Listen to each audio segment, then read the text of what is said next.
Fala aí pessoal, beleza? Bem-vindos a mais um vídeo do canal. Dessa vez eu vou estar continuando aqui com a série de scripts, tá certo? E eu tô fazendo esse vídeo logo em seguida do outro para mostrar uma coisa interessante aqui para vocês sobre scripts em Bash. Quando a gente fala, por exemplo, de DDoS ou então negação de serviço, a gente fala geralmente de serviços web, né? Você manda uma grande quantidade de informações, né, e acaba negando serviço para isso.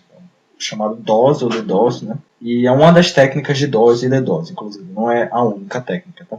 Existem outras maneiras de fazer uma negação de serviço. Não precisa ser só com float de pacote. E aí o que acontece? Existem coisas similares para a gente fazer em estrutura física.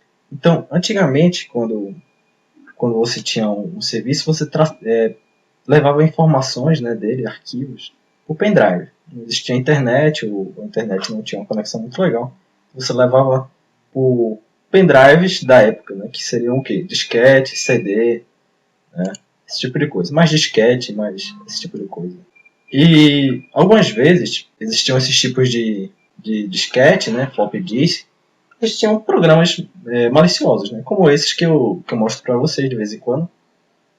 Às vezes programas em batch mesmo, para o computador, né, que eram maliciosos. Isso tem a ver mais com a história dos malwares e tudo mais. Uma das características do programa malicioso é gerar o quê? Grande fluxo de informação. Então a gente viu muitos programas que renomeiam arquivos ou criam arquivos adoidados, né? E esse tipo de coisa é uma negação do serviço do usuário. Você que é o usuário final quer utilizar seu computador da maneira certa, né?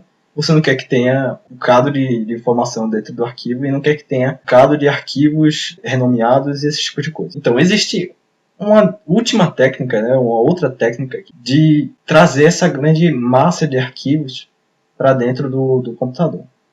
E o objetivo desse tipo de ataque, né, impedir que você possa utilizar mais o armazenamento do seu computador, ou até de certa forma como uma brincadeira mesmo. E como é que a gente faz isso? Bom, muita gente utiliza esse programa aqui, o WinRAR, né? Ele está com um ícone diferente aqui. Não faço ideia porquê, mas eu acredito que seja um fator da versão para eu estar utilizando o Windows 7 aqui, máquina virtual. Né? Acaba que o ícone do WinRAR fica assim. Tá? Mas eu estou utilizando aqui o WinRAR e existe uma característica interessante que a gente tem que falar sobre como é que o WinRAR compacta os arquivos. Né? Ele pega os caracteres que estão dentro do arquivo e ele tenta encontrar caracteres iguais e repeti-lo várias vezes. Então, por exemplo, vou criar um novo arquivo aqui de texto.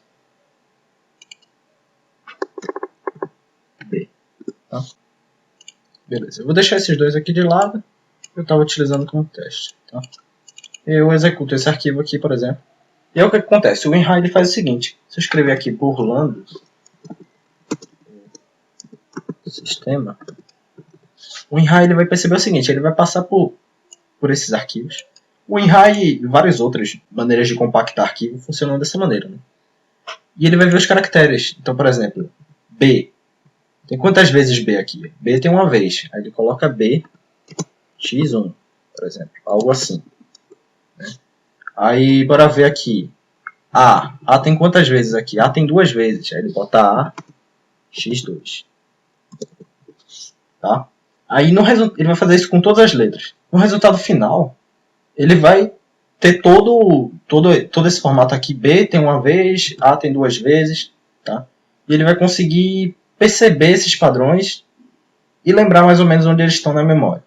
Então, dessa forma, ele vai compactando os arquivos porque ele só vai precisar colocar um A. Ele só vai precisar colocar um B. Mas ele vai dizer que vai aparecer 20 vezes esse A. Vai aparecer 30 vezes o B. Entendeu?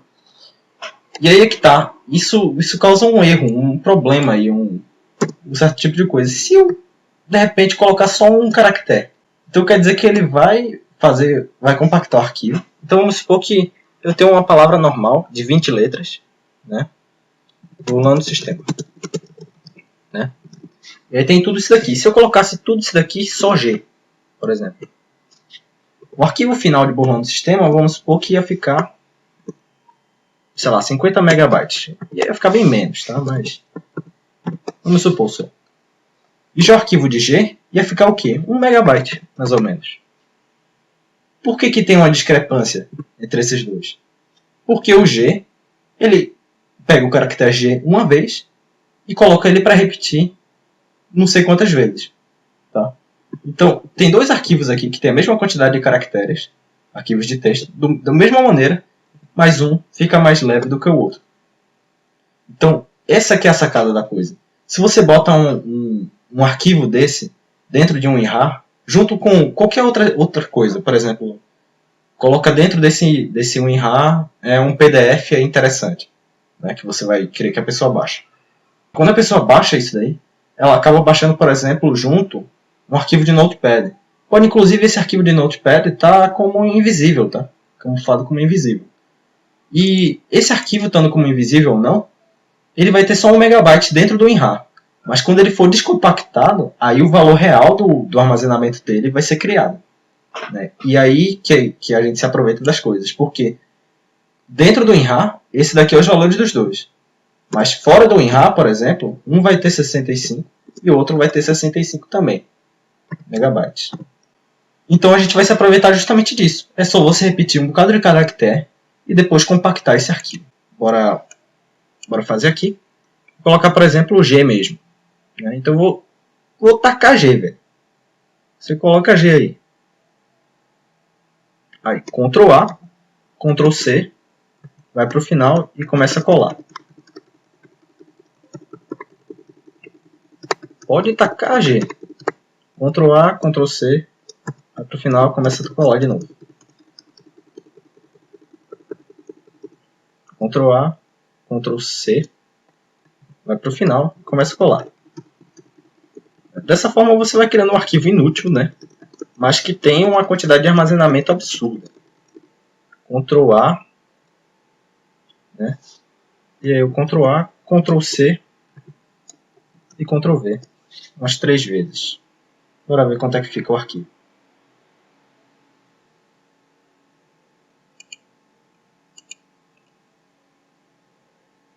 Aí eu clico em salvar aqui. E aí só nessa brincadeira, o arquivo criou 40 MB. Tá certo? Se eu fosse criar um arquivo normal, bora ver esse arquivo aqui, o DOP, por exemplo, que foi utilizado na aula passada. Ele tem 132 bytes. Tá? O arquivo da aula passada vocês podem contar quantos caracteres ele tinha lá. E aqui tem o espaço em disco, que é 4K KB. Então é muito pouco. E aqui é muito, né? Mas quando eu transformar isso daqui, esse é um momento, b.rar, ele vai começar a compactar o arquivo. Ele compacta até rápido, sabe? E aí o arquivo compactado b.rar vai ter apenas 4 KB no disco e um espaço de 2.24 KB. É um arquivo leve, mas que na verdade está camuflando uma bomba dentro dele, né? De um arquivo muito pesado. Inclusive, como eu disse, o arquivo poderia estar como oculto e ser colocado aí dentro do WinRAR. Tá bom? Basicamente isso, vocês têm que mandar esse arquivo aí para alguém que você tem interesse em encher o sistema dele. Não, mais uma vez, eu mostro aqui a série de script, mas eu não aconselho aqui você fazer isso sem que seja uma área controlada, né? Sem que seja por teste, sem que seja por aprendizado. Se você quer fazer isso de outra maneira, cara, é responsabilidade sua. Tá? Se você quer utilizar esse tipo de conhecimento que eu ofereço aqui no Borrão do Sistema para outro tipo de coisa, para encontrar informação sigilosa, seja qualquer vídeo que for, seja sobre CMD pré-hacking, até Google Hacking, até Shodan, até Nmap, até no futuro o que eu vou vir a trabalhar com Metasploit, com Brute Force, tá certo? Então você utiliza aí por si só, mas não, a gente tem leis contra isso, contra a invasão de computadores, né? Então fica aí a dica para você. Não nesse caso é apenas uma coisa mais besta, mas mesmo assim é interessante saber, até como um método de ataque, como eu disse. Isso é um tipo de negação de serviço. Vamos supor que você mande isso para um servidor. Né? Então o servidor lota facinho, entendeu? E eles não vão saber o que é. Eles vão ver, tem um WinRAR aqui de 1 KB. Mas, e aí? O que está lotando esse servidor? O que foi que eu cliquei para esse tipo de coisa lotar, né? Então é isso, pessoal. Vou deixar esse vídeo por aqui. Se inscrevam, deixem um like. Valeu. Falou.